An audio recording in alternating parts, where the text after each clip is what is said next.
Hello hunters, and welcome back to the Gunners Guild. With Iceborne not too far out, I wanted to get the history of the bow meta video out of the way. This one has a colorful past, so let's dig right in. This all begins back with the beta of Monster Hunter World. In the beta, we only had one bow. Shocker, because all weapons only had one, except heavy bowgun. Anyway, we didn't think much of other possibilities, because also in previous Monster Hunter games, raw bow was king. Bows were a lot slower paced back then, with a focus on a more calculated approach to taking down monsters. You only shot when you had the perfect shot. This meant also that every coating counted. So the transition to the fast-paced, crazy antics of World Bow just looked like it would be better for raw bows. So the bow in the beta we got was raw, and we didn't think twice about elements.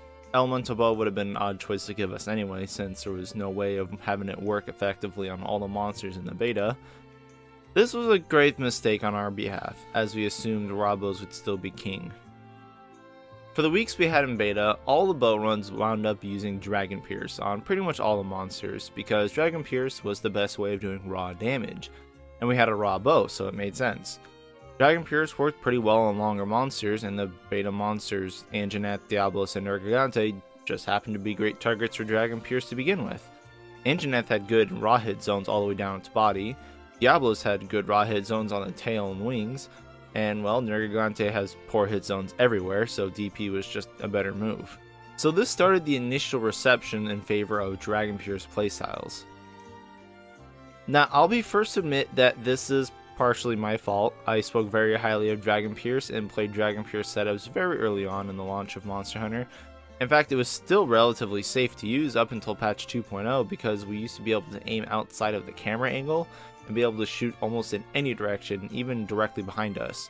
So a monster that charged by could still eat a Dragon Pierce in the butt. So I mean, it wasn't exactly risky either. So when we got the full release of World, early game had almost no armor pieces that benefited gunners, and a lot of the early game bows were pretty bad. So it's not so surprising that Dragon Pierce was used. Of course, no one had dash juice or any real ways to manage stamina either, so trying to play bow aggressively was fairly difficult. That, and we were still trying to play bow like old Monster Hunter, being slow and methodical. But once we got to high rank, we could actually make some decent gears. Rathalos gear was a staple in pretty much every Monster Hunter game, and World is no different. So once we got to craft high rank Rathalos armor, a light bulb turned on. It came with crit element, which was a good skill, but it also came with 2 points of weakness exploit. This and the high rank Hulu helmet finished weakness exploit and started bows down their glorious rainbow path. We had no way of knowing that the crit element modifier would be so high on bows. It's like really high. Like, why is it so fucking high? It's the highest of all weapons. This early in the game we didn't know the exact values, but we could see now that the elemental crit modifier for each weapon is different. Things like Greatsword have a 1.2 modifier, and it scales up depending on your weapon all the way to 1.35 times where bow is. This means that with critical element, assuming you crit every hit, that's 35% more elemental damage, which is huge. Not only because 35% is huge, but it's also because how many arrows we can fire. That and charge levels add another multiplier for elemental on top of it. Elemental damage was good on bows, and this certainly proved it.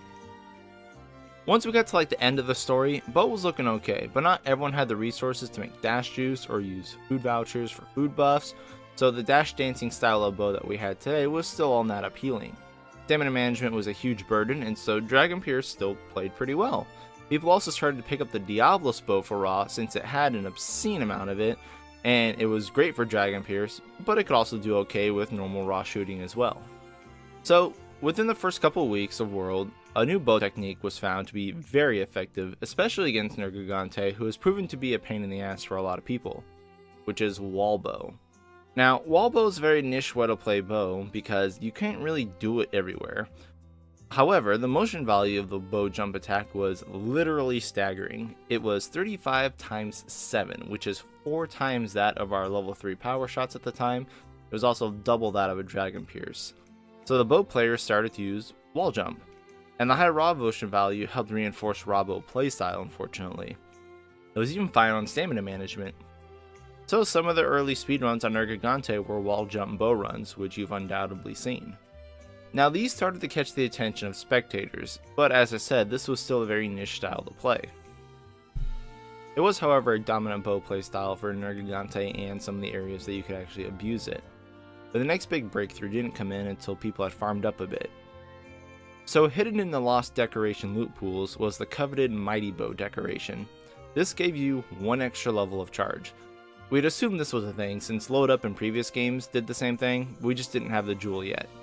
Now, unlike in previous games though, this netted us one extra power attack as we could power shot after a final rapid shot. So instead of doing quick shot, rapid, power shot, we can now do quick shot, rapid, power, power. This would net us 2 level 4 charges for our DPS rotation. It was an amazing addition, and the extra arrows meant extra elemental damage as well. Building for Elemental Bow required a lot of decorations, unfortunately, so to make sets work in the early game we needed to have a lot of rare decorations, and not everyone was lucky enough to be able to get those early on and discover this style of bow play. At this point in the game, people are farming Tempered Elder Dragons. The bow meta is kinda split. There were still a lot of people running Dragon Pierce because they saw YouTube videos, praising it, and they didn't have the decorations or the insight to swap the crit element. There's also a rise in just raw bow usage since non-elemental boost decoration proved to be very easy to get, and it was a huge bonus to your raw. It was basically the same style of play as Elemental Bow, but people just used Sarah Coil Bender as everyone had it for Dragon Pierce anyway. Raw Bow would mix in Dragon Pierces, but started to use the dash dancing style of play that we would know today. Bow was not so much in the limelight of being OP during this time, because this was still when Clusters was highly dominating. Also, everyone was still figuring out how the game worked and how to optimize, so clear times were good, but they weren't outlandishly good. Bow would have continued to be split between these 3 styles, Dragon Pierce, Raw, and Elemental, for some time. Now, enter Kulve Taroth. I know Joe gave us a new bow to play with, but it was okay. It didn't really change the meta a whole lot though. It was around this time that Kulve kinda changed everything. First, she gave us a ton of new bows to replace all our crappy ones. Thunder and Water got huge upgrades from Kulve, and not only did we get better bows, but it was around this time that the time attack rules were implemented. I mean, technically it happened before Kulve, but it's still around the same time. Now, prior to this, World was kind of like the Wild West with no rules, and to be honest, maybe that was for the best. Maybe we should have actually stayed this way. Time attack rule implementation divided the community in a magnitude that few actually realize. So once a base set rule was in place, that's when the meta solidified and became clear. By now, players had resources to burn and times to beat. Time attack rules brought Bow into the spotlight because now speedrunners had 2 different rule sets in which to play. Bow simply just dominated both of them. On the non-TA side, SSH, my de facto deity of non-TA runs, stepped into the scene and began obliterating basically everything that moved. If you don't know SSH, I don't blame you because he stopped playing a long time ago, but I do hope he returns with Iceborne. He's a non-TA bone runner that pretty much did only Elder Dragons, and he has some amazing runs. They even compete against current PC times from a year ago. He is a monster for sure. The only weapon that came close to bow runs in the non-TA category were Heavy Bowgun from Tatsutafi mostly, and Aerial Greatsword from everybody's favorite runner TSC. On the TA wiki side, there have been a ton of runners, and unfortunately I can't name them all because most of them have names I can't even read. So I'm going to lump everyone together, unfortunately. You know who you are though, give yourself some credit. Time attack runs were honestly not that much different from the non-TA versions, they just didn't have the benefit of using mantles or traps or stuff like that. So the times were a little bit slower, but that's about it. We all pretty much played the same. The only differences here were that people were trying to identify the best DPS rotation for bow. To be honest, it's still sort of up in the air because while there is an optimal rotation, it's highly dependent on your stamina management. Quick shot into rapid power, then slide into rapid power repeatedly was optimal, but it's not something you can keep up. Also, distance from the monster determined you if you wanted to run that rotation, because you can also do quick shot into 3 rapids and power to save some stamina if you're just waiting for the monster to close the gap. Or you could slide into rapids if you wanted to close the gap. It's all something you have to kind of figure out and do on the fly. So there are some style differences in a lot of the bow runners, but ultimately that was about it. By Kulve Taroth, people had pretty much gotten all the decorations they needed, and most of the players had transitioned over to crit element. This proved to be the best playstyle as it was dominating both TA and non-TA runs at this point. So we're all set in our crit element bows, and Bow was just cruising along, and then Lunasher hit. Lunastra, besides being one hell of a tough cookie, came with a pretty good set, which would include stamina cap up. Giving us 50 extra stamina looked pretty good on paper, so we went with it. We didn't really lose much from running stamina cap up, maybe 5% crit at tops, so that was about it. The extra 50 stamina was worth the trade. Lunastra set became a staple for the time being.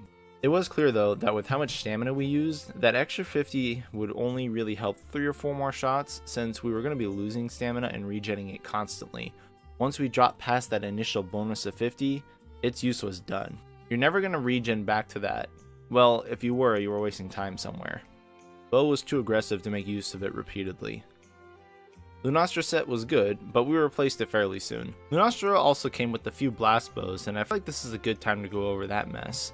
The reason blast bows never picked up is pretty obvious if you play bow. First is that blast in world is not that great. It ticks for only 120 damage, but the threshold for the next tick increases so they get harder to proc, and it really goes up. Second is that blast coatings you apply override the innate element or status of your bow. So if you had an elemental bow, you remove that to apply a blast, and if you had a blast status bow, the coatings override it rather than add to it. So the 120 damage from blast is basically a power shot that deals 20 damage an arrow. And lastly, we only get 20 blast coatings plus some combines, not nearly enough to make it through a full hunt using all blast status. Now if you look at our damage with elemental bow, we generally hit a power shot for about 30 to 50 damage an arrow. So the effect of blast is less than one volley, and maybe we get a half a dozen procs in a fight at best. On top of gimping your damage to get the blast off in the first place, it doesn't even make up for it unless you're going to get a proc every other hit. So unfortunately, we tossed blast bow aside. If we had a bow like Sarah Coilbender that also had blast tacked onto it, then it could definitely be usable, but not yet. When Arc-Tempered Teostra landed, he came with some pretty great gear with a lot of crit that we needed.